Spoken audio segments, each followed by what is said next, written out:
then I'm in love.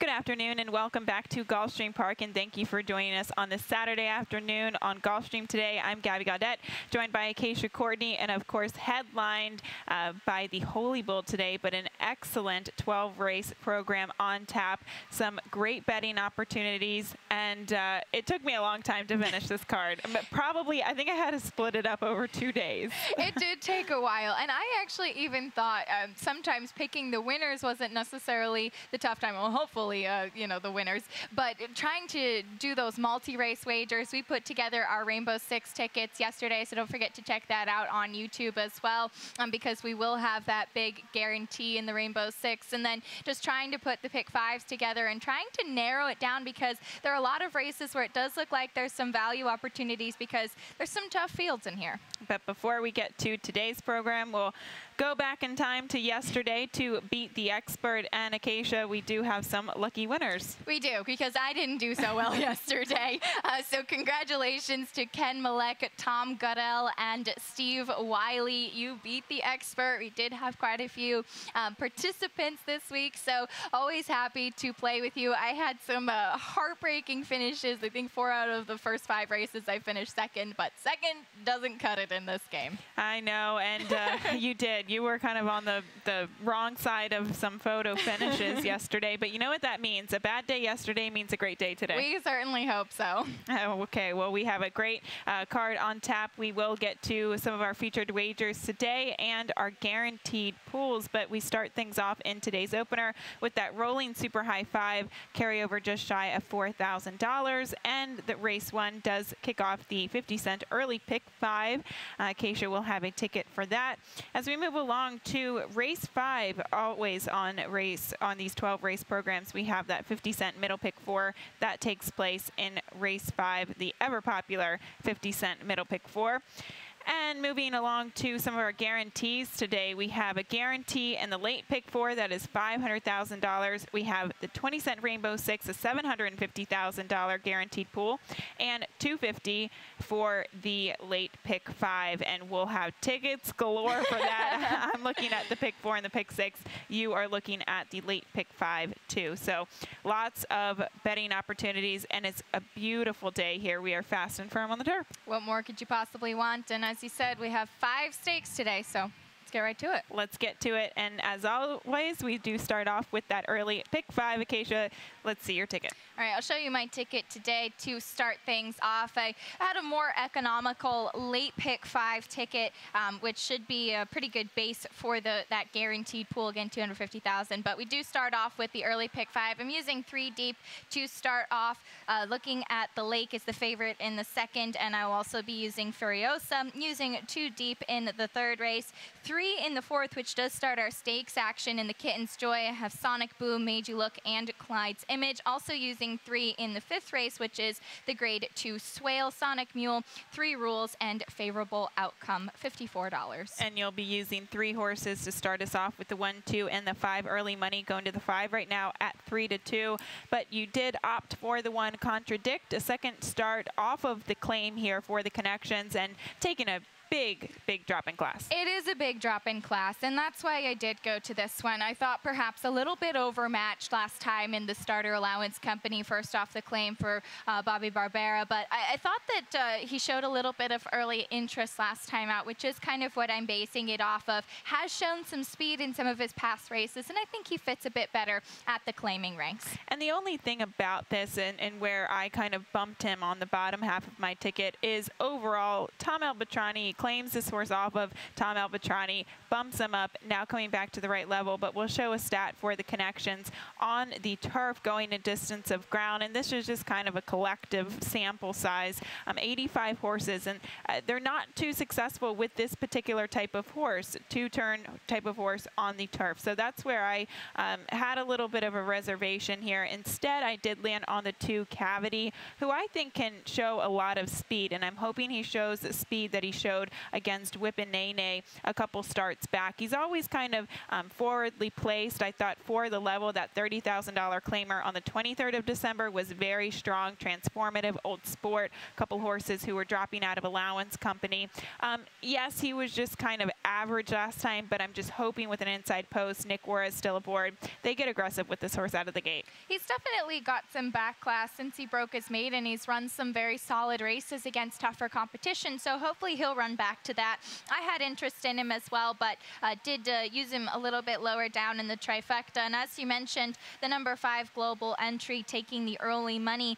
Blinkers off. First off the claim for Saffie Joseph Jr., and he does do a very good job first off the claim. He does, and I think more so, though, his successful claims have been on the dirt as of late. He's claimed a lot of horses off of George Navarro and been successful with them, and it's not always easy to claim off of Mike Maker and improve. Does this horse need to improve? I really think he needs to make a lateral move, but it is sometimes difficult, and I think he'll be undervalued just because of the presence of Javier Castellano. But a must-use in terms of the early pick 5 as we turn the page to the second, a maiden $50,000 event, a mile and a 16th onto the turf, and you go to the way outside in the number 11 Furiosa. And as I mentioned before, looking at the lake does seem to be the one that will probably take most of the money, and we both, interestingly enough, do try to find other alternatives. You went to the inside, I went to the outside for Jane Sibeli with Furiosa, who is dropping back to claiming company. Now, this horse has been exposed against claiming company before, actually. 2 starts back, she ran against Maiden 50,000 and was beaten only by a nose behind Little Heart. Then she stepped back up again to the Maiden special weight level, where she just didn't really run at all last time out. Kind of broke out at the start, was trying to split horses, trying to get closer, but just was wide, and it just was such a rough trip. So I think the drop back down to the $50,000 level is the right move. Now, she is outside, but it is a mile and a 16th, and it's not quite as tight into the first turn as perhaps a mile or the 7.5 furlongs. And we have seen that. It's a huge difference. I think we had a mile and a 16th and maybe even a 9 furlong race last weekend. There was an outside post position, and I didn't pick the horse because I thought, oh, this is going to be really tough. We've seen it be really tough for horses at 7.5 and the mile to work out a trip from there, but not so bad at this particular distance. But I still like, I do think post position will matter in here, and the reason why I didn't really like Furiosa is because she doesn't have any tactical speed. She's just kind of slow out of the gate, and that might hurt her with that post position. But the one Lanitz to the inside, I love the post that she gets today given her running style. She's not extremely fast, but she should be able to stalk. She gets back to a firm going, and last time out she actually stumbled a little bit coming out of the gate. It took her a couple strides to regather her momentum. And she has been just narrowly defeated in the past few starts. I think this is, she's making a lateral move. She draws a good post, and I don't think she needs to step forward too much in order to beat the rest of the competition. I think she's pretty evenly matched with the rest in here, and I agree with you there. And I do think that the number 7, looking at the lake, even though she is making a lateral move, I think that she kind of just got 3rd and 2nd in her last 2 races a little bit by default. Last time out, I think it just kind of set up for closers. The pace collapsed in front of her. She had pretty much a perfect trip. Hottie Toddy was much the best that day, and she did manage to get a good 3rd, and I think that she'll be bet off of that. I still have my reservations if she can take that step forward.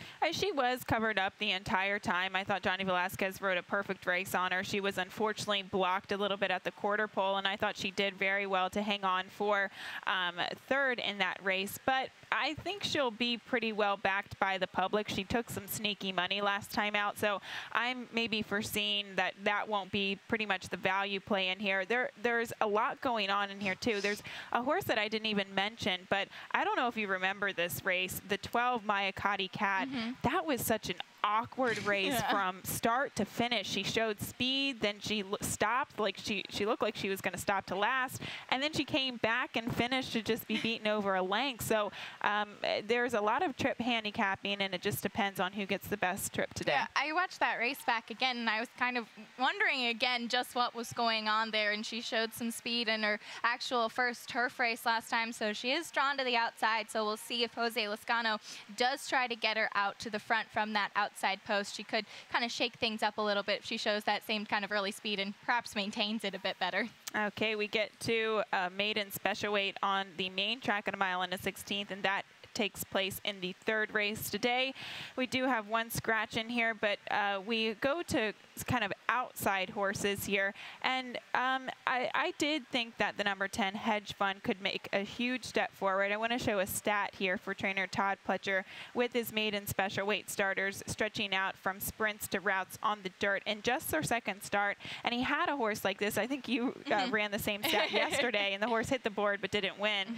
So 33%, this is an updated stat from yesterday, over $2 ROI, and then we have 62% in the money. This horse is very nicely bred. He's by Super Saver, and obviously a half to Stanford. Yes, as you said, beautifully bred. Also gets the blinkers on today, which could be a key. I think the stretch out will definitely help him distance-wise. It looks like he does need to take a step forward.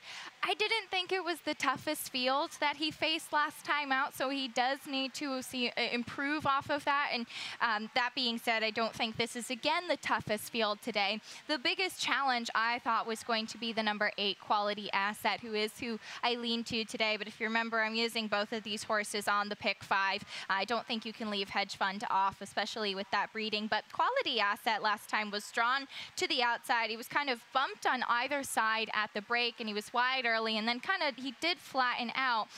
But he's stretching out a little bit, and I think that wide post last time and the early trouble just kind of made him done at the start. And even he showed a little bit of greenness in his debut, but I do think it was a stronger performance that he should be able to improve off of. And I think as you said, whereas Hedge Fund, the maiden special weight that he comes out of, I don't think it was tough whatsoever. You see Jamal Gister finishing third, and they're a horse who's a very long time maiden. Whereas Quality Asset, we saw some really sharp first-time starters in there, one of them being the winner, Faja. So maybe he was a little outclassed in that race. Maybe there were a couple of heavy hitters in there, and I don't really see a lot of heavy hitters in here. No, there's not, and that's what I said. Maybe Hedge Fund didn't face the toughest first time, but he does find a pretty cushy spot for his second start. Let's turn the page to our stakes action, and we started off in the 4th, and that is in the Kitten's Joy. We're going the flat mile onto the turf course, scratch the 3 Sir Sebastian, and we'll go and take a look at Made You Look for trainer Todd Pletcher, getting the victory in the Dania Beach last time out off of that layoff since the Breeders' Cup. I thought he ran a huge race in here. He was 4 or 5 wide, closing on the outside, managing to pull away. You will also see the number 8 in here is Clyde's Image, who will be the number 5 today in the Kitten's Joy. He was second at a huge price, but I thought Made You Look, who definitely had his questions coming into this race because he didn't really show up in the Breeders' Cup when they had high hopes for him after his win in the With Anticipation. But he did show up that day. He did prove, he did show some tenacity closing on the outside. So that's why I did give him the nod to repeat today, though he probably will be a short price. He will be a short price, but I do think he's a class of the field and the proven horse too, because speaking of Javier Castellano and Todd Pletcher, Todd was kind of disappointed by his performance in the Breeders' Cup because he was training so well into the race. I could remember seeing this horse at Santa Anita thinking, wow, I have to bet this horse come Breeders' Cup day, because he just looked a picture in the mornings. And obviously everybody was kind of disappointed by his performance, but he came back with that explosive win in the Dania Beach, and Javier even saying kind of he looks from a maturity standpoint, looks like he's taking steps forward. He's a horse that likes to be covered up. I can't knock his last race. He's the horse to beat. I was just intrigued by Sonic Boom and what this horse could do. You go back to the Zuma Beach at Santa Anita, going the mile behind Big Score. Big Score came back to finish 5th in the Breeders' Cup Juvenile Turf. I didn't think that he had a bad trip in the Zuma Beach, but it wasn't necessarily a fluid trip coming down the stretch. It wasn't the easiest setup for sure, and I agree with you there. And I think that he ran solidly in there. He broke his maiden going 6 furlongs at Kentucky Downs by 5 lengths. They stretched him out. He proved that he could be contentious at the mile and in stakes competition. As you mentioned, Big Score doing pretty well in the Breeders' Cup after that. Then they tried him back on the dirt last time, which I did think was a curious move. And and he actually went off the favorite that time, and he did end up a pretty well beaten third. So now he's getting back to the turf. He's certainly bred for the turf by More Than Ready, and it looks like he's been working really sharply on the Palm Meadows turf course too. So I definitely had some interest in him as well. He just looks like a horse that's improving. If you look at his first race at Ellis Park and then his most recent dirt performance at Churchill, he clearly showed that he could handle 2 turns. He likes added distance, and if he can take a step forward from that dirt race at the turf today, I think he might be on the same platform as Made You Look. But there are some others we should mention. I mean, Kitten's Cat was a horse that a lot of people tried to take to beat Made You Look, and he kind of just flattened out in the late stages. He did, and he's a horse that hasn't had the luckiest of trips or races either. He had 6.5 furlongs at Santa Anita going downhill. As we mentioned this before, very different from the 2-turn turf course here at Gulfstream. So a really different performance from his win in the juvenile turf sprint 2 starts back. And then he had yielding turf going 1 1/16 in the Pilgrim. So he's kind of had a little bit of trouble. But last time out, the comment is that he did have to steady early. But I just thought Made You Look was much the best in that race last time versus Kitten's Cat. I do too. I wonder really what distance Kitten's Cat is best at too. I don't know. He's kind of an interesting horse to figure out because his race at Santa Anita on the downhill was really impressive. Maybe he could get a little bit more out of himself now, second off the layoff, but I did think it was a much more powerful race from Made You Look. We'll go to the next race, and this is race 5. It does kick off that popular middle pick 4 for that 50-cent based wager, and we get to the grade 2 swale, 7 furlongs onto the main track, and we do have the return of a Floridian superstar in the number 3 rules. And we'll go back 2 starts back and show his win in the Florida Sire Stakes in the In Reality, and this was his first time going the 1 1/16, and we'll show the stretch run just to show how very much the best he was. He got his ticket to the Breeders' Cup after that. He showed some speed and then just pretty much stopped in the Breeders' Cup. I do think he was perhaps a little bit outclassed given the fact of what he faced here at Gulfstream in the summer, and you can't knock him. Well, what did he beat? Because definitely being the Florida bred, staying in the Florida Sire Stakes was the right move for this horse, both financially and for him being able to handle it. But I think the travel out to Santa Anita was kind of cited as a tough thing for him, and the fact that he did try to show so much early speed and then just fade into there. I hope off the layoff he seems to be training well. He could be coming back, perhaps a more mature horse in his 3-year-old season. And you bring up a good point, though, with shipping out to Santa Anita, because this is a horse who had to take a 24-hour van ride to Kentucky, and then he had to get on a plane and then fly to California, and there are a couple of hiccups in between. He didn't really ship very well, and the connections were pretty open and apparent with that, with those facts. And that is difficult. I mean, you get these top barns in the country, you get, you know, the Todd Pletchers of the world, Chad Brown, Graham Motion, Mark Cassidy, these horses who ship frequently throughout the country, especially on big stages. And when something goes wrong, sometimes it is difficult to overcome. But this horse, after the Breeders' Cup, even speaking to DRF Clocker and analyst Mike Welsh, just saying that his breezes have been really impressive, and he's a horse that's really forward in the morning, and he almost runs off when he breezes. So they've been kind of keeping him out in the center of the racetrack to try to get him to settle the first part of it and finish up strongly the second part of the work, and it looks like it's been working out very well. It has. It does look like that's kind of what he's been doing, especially the most recent 5-furlong work did look like he settled a little bit, especially time-wise, and before that he was doing 5 furlongs in 58 and 3, and he just always has kind of been that way. I remember even in the summer that he has been a horse that really does work sharply in the mornings, and he's been able to back that up on the racetrack. So we'll be interesting to see, as I said, how he comes into his 3-year-old season back on the racetrack today. And I like the fact that they cut him back here in the swale rather than try the Holy Bull. But Favorable Outcome was a horse that piqued my interest for Chad Brown. And this is, I was wondering how many horses Chad Brown has started here on the dirt at Gulfstream so far this winter meet. He started 1 horse that has run on the main track, and that was in an off-the-turf race. So he has a couple of maidens. He's got Favorable Outcome on the dirt, and I just think he might have have the arsenal loaded today with some of his dirt horses. And for what it's worth, we'll show a stat here for trainer Chad Brown with horses coming off of 61 to 180-day layoffs on the dirt against graded stakes company. It's a big sample size, or decent sample size. He's 6 for 24, so 25% in the money 63% of the time, and a nice positive ROI of $2.75. This horse was ultra impressive when he broke his maiden at Saratoga over the summer. They stretched him out behind Practical Joke, obviously, in the Champagne. Well, I think what this horse wants is one turn distances on the dirt, and it kind of solidified by his pedigree. On the bottom side, there's a lot of dirt sprint pedigree, so I think he's just coming back to the right kind of surface and level. I agree. I think this is the perfect spot for him, and that's a great stat to look at. A horse that we probably should mention is the number 2 Sonic Mule, who ended up winning at a mile last time out in the Mucho Macho Man, but Todd Pletcher has said all along that he really does prefer this horse at 7/8, so that's exactly what he'll get today at the Swale. He does. He cuts back in distance, and I was not expecting a performance like that. State of Honor was, you know, breathing down his neck there, coming down the stretch, and he was tenacious. He wasn't going to give it up, and hats off, you know, to Todd Pletcher for getting this horse that fit to stretch out to a mile, and now we can only hope that he moves forward on the cutback in distance.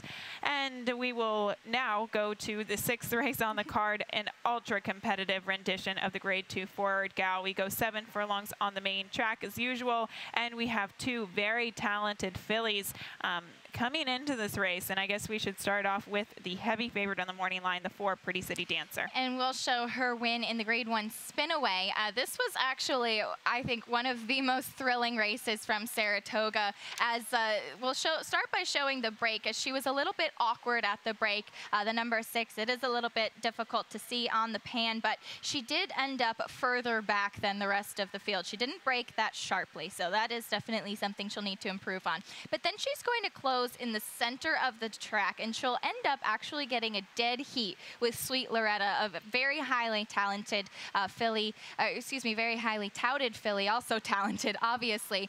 But I just thought these 2 were so game, and it looks like Pretty City Dancer is just not going to get there. She won't switch leads. When she finally does, the 2 of them just banging it out down towards the wire, and as I said, it did end up being a dead heat. Very thrilling finish there. And we couldn't show the head-on, but it's so pertinent. If you have the opportunity to go back and show that and watch the head-on.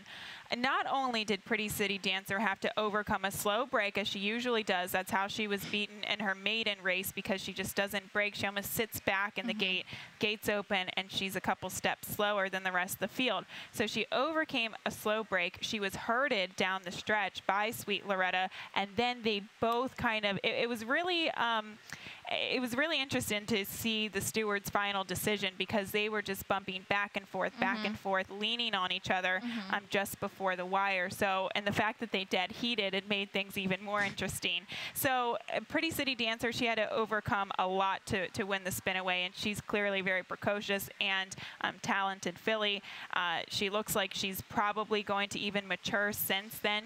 Her most recent work was in company with Classic Empire, who is the favorite in the Holy Bull. So very talented filly. But the 6th Miss Locust Point, she is running some very impressive numbers, and we'll show her victory in the Gin Talking. And it wouldn't be the first time that John Service came here with a filly that won the Gin Talking and took the Forward Gal. Certainly not. We'll start with the break, and we can see the head on here with the split screen at Laurel. She kind of took a left turn at the break in there, and then she was hustled up to get position at the front, and then she manages to just pull away. You can see that she was even money that day, and she got a couple taps from her jockey in the stretch. I think that was just to keep her interested, to keep her focused on the task at hand, because she was out in front. She earned an 86 buyer speed figure in the Gin Talking, and I just think this is a horse who's definitely on the improve. I think the win at the 7 furlongs, she's got some early speed. I do think that she wants to be out in front, but it looks like she's coming in the right direction. And the key is recency and form. You have a horse like Pretty City Dancer, who has not been seen since the summer at Saratoga, and you have Miss Locust Point, who has a really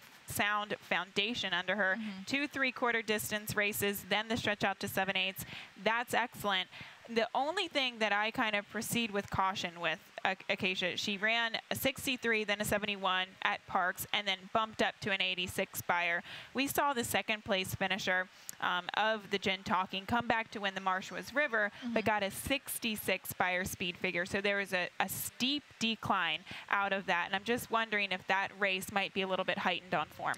Maybe it is, and she was so ultra impressive in that I think that she'll probably be facing tougher competition than she ever has before. So of course that's going to be the question for her there. But like I said, I just think that she's one that's moving in the right direction, and today will tell how productive that race actually is. And I'm taking the approach to just leave Gulfstream and Wildcat Kate off, just because they are not discrediting their last performance, but I really thought that on that day during that race, we saw the track be very speed favoring. We saw these 2 horses go 1-2 around the track. So I looked elsewhere in terms of horses coming out of the old hat. And I'll use Wildcat Kate and Gulfstream on the bottom half. Now, of course, that's not included in the early pick 5, but if this was, if I was playing that middle pick 4, I'd probably just use the top 2 horses in Pretty City Dancer and Miss Locust Point that we've talked about. We'll see how good Gulfstream and Wildcat Kate actually are. Well, that's races 1 through 6. We're going to take a quick break, and when we come back, we'll talk about all of those guaranteed wagers. We have tickets for everything, of course, headlined by the Holy Bull in today's finale right after this. At ExpressBet, we celebrate the champions that make horse racing great. That's why we provide more ways to bet from more places than ever. We've built an entire family of brands to give players more of the rewards they deserve, give bettors the information they need to win, and provide a community for horse bettors. Because the best way to support the champions of horse racing is to champion horse racing. ExpressBet, we are racing.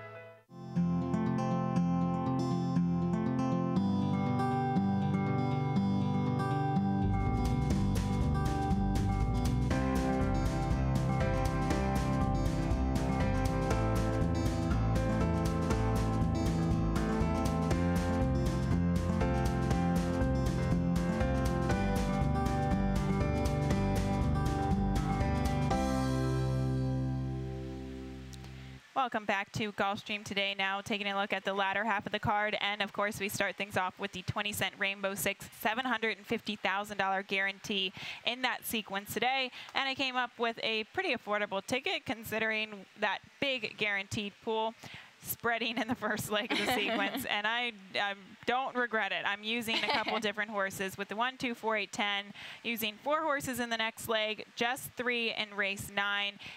In the 10th race, going to be using the 5, 9, race 11 with 3. That is the Swedish Chant, and keying off of a Classic Empire in the Holy Bull for $72. But we do start it off, and I thought that this was a wide open race. Acacia, how did you see the race to kick off the pick 6? I did land on the number 1 on Top Rock Eagle in here, who does have to improve off of his last race, but makes a lateral move. Last time was the first time in the barn of Jason Service, and I thought actually did make up some ground. It was making up ground late, but I did think that there was a little bit of interest in there, now getting a little bit of a stretch out in distance. I was surprised that that horse was so far back, drawing the rail post position last time out, so I hope he can be a little bit more forwardly placed with the same post today.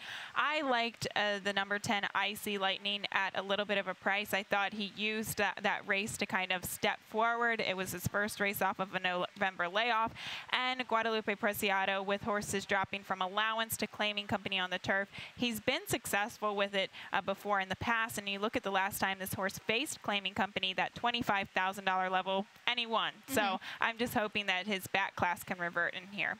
But a very competitive race there to start off the 20-cent Rainbow Six. We get to the 8th, a maiden $25,000 race, a mile and 1/16 on the turf, and we kick off the 50-cent late pick 5, $250,000 guarantee. All right, we'll give you a look at my ticket. As I said, a much more economical one. If you remember, or if you saw my Rainbow Six ticket, I did actually end up using 3 horses in the final leg, trying to get some prices home with that big guarantee. Now with the late pick 5, I am just going to single off of Classic Empire, but I I thought this 8th race was definitely one you want some coverage in. So I'm going to go 4 deep in here because I had a tough time with this race. The 9th race, I'm just going to use 2 in Nonabella and then some experience with Fear No Evil. 2 deep in the 10th as well. I'm spreading in the Swedish Chant using 5 horses in there. I thought as far as stakes company goes, that was definitely the toughest one. And then as I said, just singling Classic Empire for $40. $40 flat, a nice affordable ticket. And this race to start things off, I thought was very difficult. You could go in multiple different directions. I kind of have a Wise Guy horse, but the one Chasing the Dream is kind of the class of the race here, dropping to the same level last time out. Is dropping in here, and I think that this horse has some speed as well, and that is definitely what I do like about him. We did see some early interest from the number 3, Lord Ruler.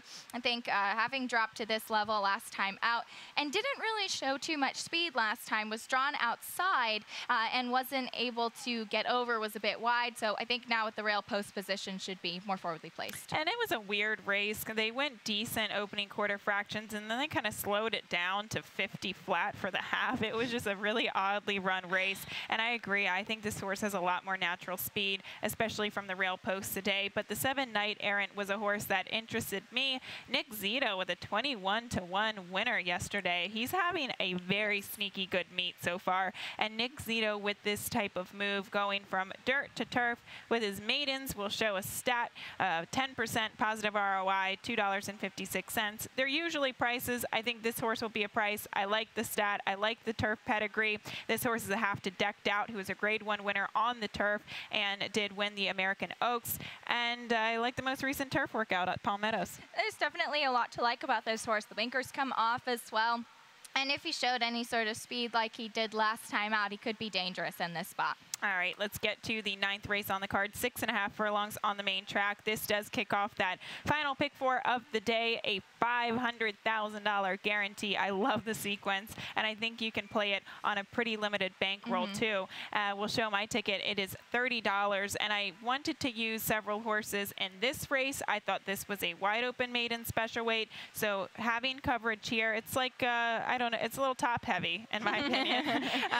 But going with a couple horses in the first leg, just 4 in the 10th, 3 in the 11th, the Swedish Chant, and then keen off of Classic Empire and the Holy Bull once again. So this race, you know, we'll talk about the 3 Nonabella first and foremost. This is a first-time starter for Todd Pletcher. Always dangerous, always a must-use in my opinion. Always dangerous. Some pretty steady work tabs, a pretty steady work tab, excuse me, at Palm Beach Downs. Gets Lasix for the debut. John Velasquez in the saddle, and beautifully bred. She's by Stay Thirsty. The dam was multiple graded stakes place, and that does make her half to stakes winners. Nana's Boy, who was pretty highly touted as well for Todd Pletcher, so it should be interesting to see this one on debut. Isn't this horse related to Outwork too? Yes. I feel like, yeah, I think he is, or she is related to Outwork, but the other horse that you mentioned was really precocious, so maybe we could see that precocity with Nonamella. But another horse that has a tremendous pedigree was the number 8 Apiary, first-time starter for Kieran McLaughlin, and half to Frosted. There we go. So that is definitely going to be some intrigue here. Now, Frosted was not necessarily the most precocious. He's sort of more of a late developing type. He did win on his 3rd start. He really rounded into form this past year. Kieran McLaughlin, not known for first-time starters either, but on that breeding, definitely one that might take some attention and be of interest. And I think with some of these really nice pedigrees with these first-time starters, you also have to pay attention to some horses who have experience. I opted for the one Blame the Law, who just had a really tough trip last time out. But if you go back to the races that she was running in Kentucky, I thought that would suffice. The rail post could be tough given her closing running style. But you preferred the number 6 Fear No Evil for Tom Alvatrani, a horse that has experience. Does have experience, and they tried, they had an off track, they tried turf, they tried sprinting, tried going long, and it looks like they're going to stick with the sprinting, a little bit less distance. Finished 3rd in Stakes Company at Laurel last time behind Crab Cakes, who did come back to win the next race by 6. Crab Cakes, the best name. Best name ever. Best name in the country.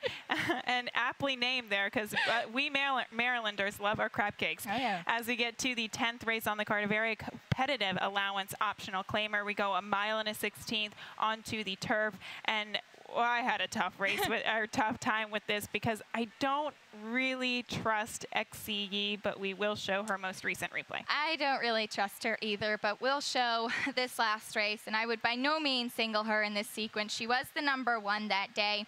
She did end up finishing behind Sandiva, who of course would come back to win the Grade 3 Marshall River with a 100 by her speed figure. And she's just was looking for room, had no place to go, swung out aggressively and ran on behind the top 2. But she just always seems to be a horse that does kind of find some trouble.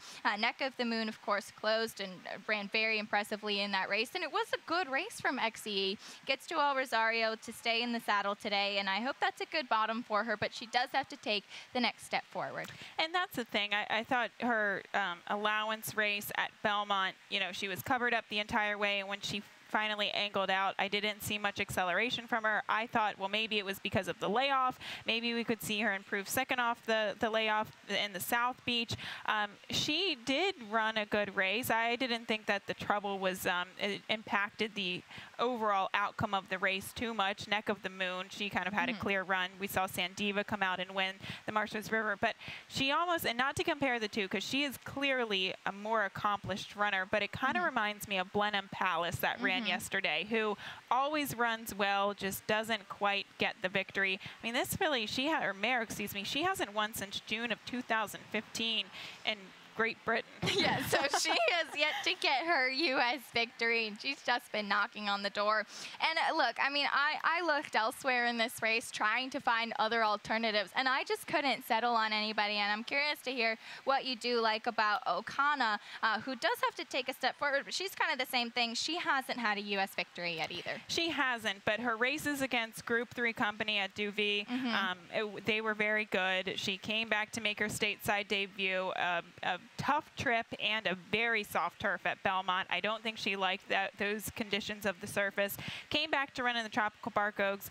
Go back and watch that replay because she just had a horrendous trip. Yeah. She went to move, she was pulled up, she was blocked, she tried to angle out, and when it was all said and done, she just kind of sat there with Edgar Brado because she just had such a tough trip. So I think she's just been very unfortunate, and I'm hoping that today she does find room to run. Whether or not she's good enough is the big question, but I don't think we've seen her do her best because of troubled trips in the past. No, she hasn't. So we're both hoping that our top selections get a little bit of a cleaner trip today, but that is the key. It is a pretty good size field for that mile and a 16th on the turf. It's very competitive, and we'll get even more in depth with that later on today as we get to the 11th race on the card, the Grade 3 Swedish Chant going the mile on the turf. And I think this race kind of revolves around two particular horses in the 3 Compelled, who's running big numbers out of town, and the #7 Rimska, who comes back from a defeat in the Breeders' Cup Juvenile Turf. And we'll show that Breeders' Cup race, and it is a little bit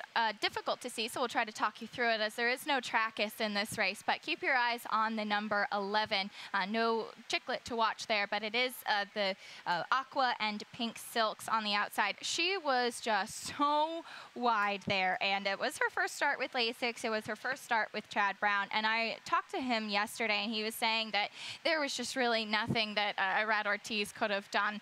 She was drawn outside, unfortunately. She had to be wide the whole time, but he did think that she ran on pretty strongly in there, and he liked her race in the Miss Grillo even before she came into his barn. She was much closer to the pace that day, and I do think the post position hurt her last time out, and I think that she'll be closer up front today. I think the post position hurt her and the presence of a lot of other speed in there. I mean, I know there's quick times on the turf course at Santa Anita, but we saw lull in that race for Christophe Clement just kind of separate herself from the rest of the field, go really quickly, and that's where I think Rimska kind of fell back from off of the pace. I actually thought Irad did a great job saving ground into the first turn. He was wide in the final turn, but there's not much you can do about that. So I could foresee her sitting a closer trip. I still don't think she's the fastest horse in the race in terms of early speed. I think the fastest horse out of the gate will be the one Okinawa, the other Chad Brown runner, and I just love her demeanor, her disposition. She just looks like a good one. And when I I kind of looked at her last time out, I know she's only a maiden winner, but I thought it was an impressive win, and she comes out of a strong maiden special weight. Prior to that, we saw Bellavey come back to take the Ginger Brew. And we've seen several horses from that race 2 starts back come back and win impressively in special weight company, so that is always a good key. And she showed quite a bit more speed last time than she ever has before, so she definitely could be the fastest out of the gate today, and that will be to her benefit. I just did think that she has to take a step forward in facing this field here after just breaking her maiden last time out. But a horse that has proven herself against winners, perhaps not again against the toughest company, or at least as tough a company as she will face today, is the number 3 Compelled, who broke her maiden at Laurel impressively with an apprentice Ashley Castrenza aboard. And then she came back in stakes competition at Gulfstream Park West last time, and she just was so impressive in that race. Again, it wasn't as tough as she faced today, but she did get an 86 by her speed figure. She won by 6.5, and I thought that she was just definitely much the best that day. Sometimes it doesn't matter the class of the competition. When you see a horse win by open lengths on the turf, you know that they have a lot of talent. So I agree with you. I was just more interested in others in terms of the big picture of the pace scenario, but Compelled, I am not leaving her off the Rainbow Six. As we get to the 12th race on the card, the Grade 2 Holy Bull, and it's always exciting time of year as we see these 2-year-olds turn 3 and make their way to eventually the Kentucky Derby. And we have our juvenile champion, the number 3 Classic Empire, will show his last replay, of course, getting the victory in the Breeders' Cup Juvenile. And he showed so much gameness in this race. He was the number 5 that day. Not this time, ended up coming on the outside, and the 2 of them were knocking heads down toward the wire. It looked like Classic Empire was out in front, and Not This Time really did show a lot of tenacity. Unfortunately, Not This Time is retired now, so that just leaves Classic Empire, but I think that he definitely proved himself in this race. He's proved himself obviously 3 times before that in all of his wins. The only hiccup was, of course, in the Hopeful, where he just took a turn at the break and decided he wasn't going to run that day, but since then he's just been ultra impressive. He's a very quirky horse, and he's almost too smart for his own good. And I said this prior to the race with Richie Migliori before the Breeders' Cup, because we were on set together, and he is too smart for his own good. He kind of outsmarts everybody who's kind of around him, and that's exactly what he did in the Grade 1 Hopeful. But since then, I thought one of his most impressive victories, I know the Breeders' Cup was obviously very impressive, but the fact that he went from not even running at 7 furlongs at Saratoga to preparing himself to win at 2 turns in the Breeders' for Charity, that just shows how much class and talent he has, raw talent. The blinkers went on to help him focus, help him stay a little bit of a straight course out of the gate. And Julian Leparoux is back aboard too. Julian was sidelined with injury during the Hopeful. He wasn't able to ride him that day. So he's clearly the horse to beat, as we all have said. But if we try to beat him, who do we go to? Well, there is that question, and I did have a little bit of interest in a couple horses in here. The number 5 Irish Warcry is stretching out in distance for the first time. He's undefeated in his 2 starts. He was, of course, the heavy favorite last time out. He does have to take a step forward, especially in maturity level, just visually watching his races, but he gets Lasix for the first time, and I think that this looks like a good spot for him. Certainly being bred, Curlin's, you know, that he can go the distance for sure. So that's why I am giving him a little bit of attention today. We could see him take a step forward, but the 6 back finding I really like in here for trainer Todd Pletcher. You know, they've been slow in giving this horse more and more distances. Obviously the Factor, his progeny, they've been pretty precocious, as this horse has been. But talking to Johnny Velasquez after the smooth air last time out, I kind of asked him, do you think he liked the particular track conditions? Is that why he was so impressive? And he said, honestly, the farther he goes, the more, the easier he goes. And Johnny V has been aboard him all 3 starts of his career, so I think he could take even more of a step forward now, getting to 2 turns. But we should quickly mention the 1 Guinevere, who also comes back after the Delta Jackpot victory. And I think a lot of people will be potentially thinking of him as the other horse than Classic Empire. He was ultra impressive going the 1 1/16 last time out, and he shocked everybody winning the Saratoga Special from far back this summer with Javier Castellano aboard, who will stay aboard today. It is a mighty competitive card, and I don't know about you, Acacia, but I am out of breath. So with that said, we're going to step aside. A reminder of all of those guarantees today. We have a $750,000 guarantee in the Rainbow Six, $250 in the late pick 5, and $500 in the late pick 4 as well. We will take a break. We'll be back for the 12 race program, but first, Pete Aiello will be up next with those scratches and changes. Good luck.